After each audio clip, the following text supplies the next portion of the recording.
না খারাপ লাগছে না। বান্ধবী এখন নিজের সাজ নিয়ে কনফিউজড।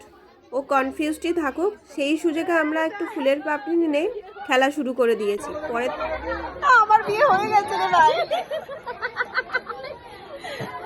ওদের বাড়ির পাশেই খুব সুন্দর একটা রাধাকৃষ্ণর মন্দির আছে, ওখানে ওদের কিছু রিচুয়ালস ছিল, সেগুলো করতেও গেছিলো। আর এর মধ্যেই চলে গেছিলো জল সইতে। তো এরাও এসে গেছে একসঙ্গে, এবার শুরু হয়ে যাবে। গায়ে হলুদের জন্য সবাই রেডি। আর এখানে শিল্পা খুব মনোযোগ সহকারে দেখছে। জানো তো, কিছু বছর আগে কেউই কিন্তু আমরা কাউকে চিনতাম না। এই যে রিয়াঙ্কা আর অরণ্যা, আমাদের কিন্তু দেখা হয় ট্রেনিং সেন্টারে, মানে চাকরি সূত্রে আমরা যখন ট্রেনিং করতে গেছিলাম। আমার আর ওর বাড়ি খুব যে দূরে সেরকম বলবো না, ও ধরো 8 ঘন্টার মতো ডিস্টেন্স। কিন্তু সেই যে ট্রেনিং সেন্টারের বন্ডিংটা এখনও থেকে গেছে। আশা করি ভবিষ্যতেও থাকবে এরকমই। যতই আমাদের বিয়ে হয়ে যাক, প্রথমে আমার বিয়ে হয়, তারপর ওর হলো, হয়তো রিয়া কিছু বছর পর হবে।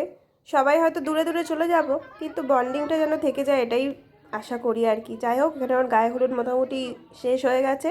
আর আমরা এখানে খেতে চলে এসেছি, কারণ আবার তো সন্ধেবেলা আসতে হবে। পাতে পড়ে গেছে আলু ভাজা, লেবু আর ভাত। এখানে হচ্ছে বাঁধাকপির তরকারি, মাছও ছিল। তো তাড়াতাড়ি করে খেয়ে নিই।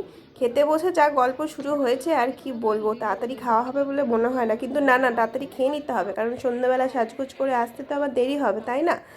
আর আমরা সব বন্ধুরা চলে যাব যে যার বাড়িতে। সন্ধ্যাবেলা আবার ড্রেস চেঞ্জ করে নতুন লুকে সবাই ফিরে গায়ে আসবো। হলুদ শেষ।